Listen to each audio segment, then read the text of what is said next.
샬롬. 오늘도 하나님을 예배하는 모든 가정 위에 하나님의 크신 은총이 함께 하시기를 축복합니다. 그럼 다 같이 사도신경으로 우리의 신앙을 고백하면서 주일 오후 가정 예배를 하나님께 올려드리겠습니다. 나는 전능하신 아버지 하나님, 천지의 창조주를 믿습니다. 나는 그의 유일하신 아들, 우리 주 예수 그리스도를 믿습니다. 그는 성령으로 잉태되어 동정녀 마리아에게서 나시고 본디오 빌라도에게 고난을 받아 십자가에 못 박혀 죽으시고 장사된 지 사흘 만에 죽은 자 가운데서 다시 살아나셨으며 하늘에 오르시어 전능하신 아버지 하나님 우편에 앉아 계시다가 거기로부터 살아있는 자와 죽은 자를 심판하러 오십니다. 나는 성령을 믿으며 거룩한 공교회와 성도의 교제와 죄를 용서받는 것과 몸의 부활과 영생을 믿습니다. 아멘.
오늘 함께 나눌 하나님의 말씀은 창세기 6장 9절 말씀입니다. 이것이 노아의 족본이라. 노아는 의인이요 당대의 완전한 자라. 그는 하나님과 동행하였으며. 아멘. 세 번역으로도 읽겠습니다. 노아의 역사는 이러하다. 노아는 그 당대의 의롭고 흠이 없는 사람이었다. 노아는 하나님과 동행하는 사람이었다. 아멘. 어렸을 적 성경을 읽을 때마다 참으로 재미있게 읽었던 내용이 있었습니다. 그건 바로 노아의 이야기였어요. 아마도 저랑 비슷한 분들이 많으시리라 생각이 되는데요. 심지어 교회를 다니지 않는 분들도 이 노아의 이야기는 모르는 사람이 없을 정도로 노아의 홍수 이야기는 성경에서 가장 유명한 이야기 중에 하나입니다. 내용을 간단하게 요약하자면 이렇습니다. 하나님이 세상을 아름답게 지으셨지만 아담과 가인의 범죄 이후에 세상은 점점 폭력과 죄악으로 물들어갔습니다. 결국은 더 이상 손 쓸 수 없을 정도로 세상이 타락하게 됐죠. 이에 하나님은 이 악한 세상을 홍수로 심판하시기로 결정하십니다. 하지만 그것이 세상의 끝은 아니었어요. 하나님은 노아라는 사람을 택하셔서 그가 다시 세상을 아름답게 가꾸기를 원하셨습니다. 그래서 노아에게 커다란 방주를 짓게 하세요. 그리고 거기에 노아의 가족들과 동물들을 태워서 생명을 보존하게 하십니다. 그리고 홍수가 그쳤을 때 마침내 이들은 다시 세상에 내려와 새로운 세상을 만들어가게 됩니다. 그러니까 이 하나님의 심판은 오히려 이 세상을 구원하시기 위한 하나님의 계획이었던 것이죠. 자, 여기까지가 우리가 너무나 잘 알고 있는 노아의 홍수 이야기입니다. 그러면 한 가지 질문이 있을 수 있겠네요. 왜 하나님은 그 수많은 사람들 중에 노아를 선택하셨던 것일까요? 이것에 대해서 오늘 읽은 창세기 6장 9절은 이렇게 설명하고 있습니다. 노아는 의인이요 당대의 완전한 자라. 그는 하나님과 동행하였으며. 성경은 노아가 의인이요 당대의 완전한 자였기 때문에 하나님이 그를 선택하셨다라고 말하고 있습니다. 자, 그런데 여기서 우리가 오해하면 안 되는 게 있어요. 여기서 말하는 의인은 그에게 죄가 전혀 없었기 때문에 의로운 사람이다 라는 뜻은 아닙니다. 왜냐하면 인간은 절대적으로 의로울 수가 없거든요. 노아나 아브라함이라 할지라도 말이죠. 그럼 여기서 말하는 의롭다는 말은 무엇이냐? 그것은 노아가 하나님과 바른 관계를 가졌다는 뜻입니다. 또 그가 완전한 자였다는 것도 그가 완전 무결했다는 것이 아니라 하나님 앞에서 살아가는 태도가 온전했다라는 것을 뜻해요. 그 당시 노아와 세상 사람들은 어떻게 달랐을까요? 하나님 앞에서 절대적인 의는 없다고 말씀을 드렸죠. 하지만 성경은 분명히 노아를 향해 당대의 의인이라고 말해요. 왜냐하면 성경에서 말하는 의란 하나님을 바라보는가 아닌가의 문제이기 때문입니다. 악한 시대의 노아만은 하나님을 바라봤었고 하나님 앞에서 살았기 때문에 그는 완전한 자라 불릴 수가 있었던 것이죠. 그래서 성경에서 믿는 자들을 가리키는 표현들이 있습니다. 너는 양이다. 너는 제자다. 너는 군사다. 너는 자녀다. 사실 엄밀하게 말하면 이것들은 믿음에 대한 정의가 아니라 하나님과의 관계를 가리키는 말인 것을 알 수가 있죠. 하나님은 목자시고 너는 양이다. 하나님은 스승이시고 너는 제자다. 하나님은 대장이시고 너는 군사다. 하나님은 아버지시고 너는 자녀다. 이것이 믿는 자의 정의였습니다. 즉 피조물은 하나님 없이 독립적으로 존재할 수가 없는 존재라는 거예요. 하나님에게 의존해야만 살 수가 있는 것이죠. 그래서 모세에게 밝히셨던 하나님의 이름이 무엇이었습니까? 나는 스스로 있는 자다. 네, 하나님만이 스스로 존재하실 수 있는 거예요. 인간은 오직 하나님과의 관계 안에서만 온전히 존재할 수 있습니다. 가지가 줄기에 붙어 있어야 열매를 맺고 온전해지듯이 우리도 그러한 존재라는 것이죠. 노아는 이 사실을 너무나도 잘 알고 있었던 사람이었던 것 같습니다. 그래서 그는 어떻게 했죠?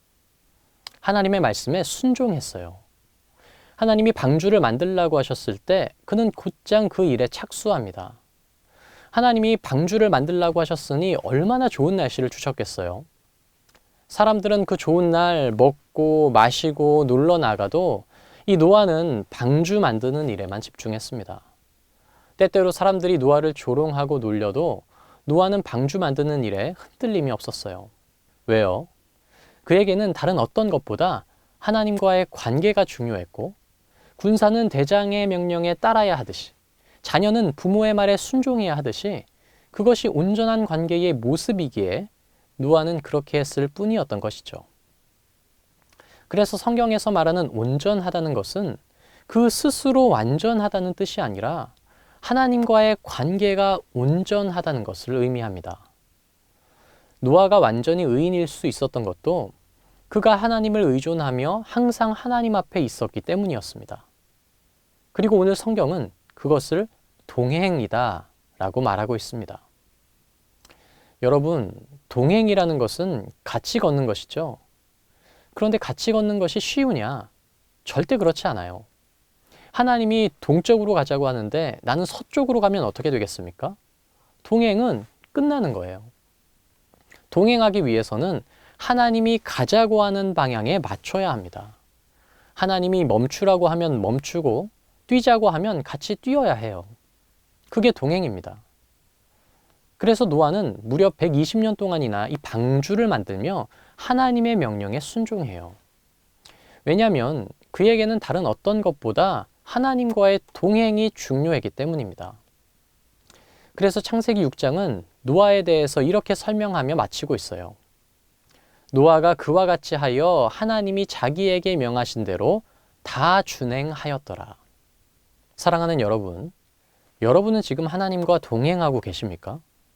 지금 여러분과 하나님과의 관계는 어떠하십니까? 그 관계가 온전한 관계인지 살펴보는 방법은 아주 간단합니다. 나는 지금 하나님의 말씀에 순종하고 있는가? 이걸 점검해 보시는 것이 가장 확실한 방법일 것입니다. 그래서 오늘은 우리 가정이 하나님 말씀에 어떻게 순종할 수 있을까를 같이 생각해 보고 한 주간 그 일을 함께 실천해 보시면 어떨까 싶어요.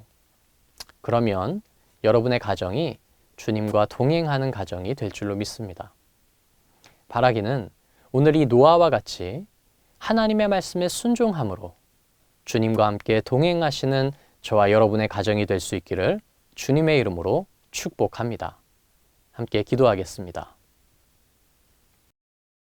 하나님 아버지, 노아에게 그 어떤 것보다 하나님과의 동행이 중요했듯이 저희의 가정도 하나님과 동행하기를 기뻐하는 가정이 되길 소망합니다. 하나님만 의지함으로 주님의 말씀에 순종하는 저희 가정이 되게 해주세요. 예수님의 이름으로 기도합니다.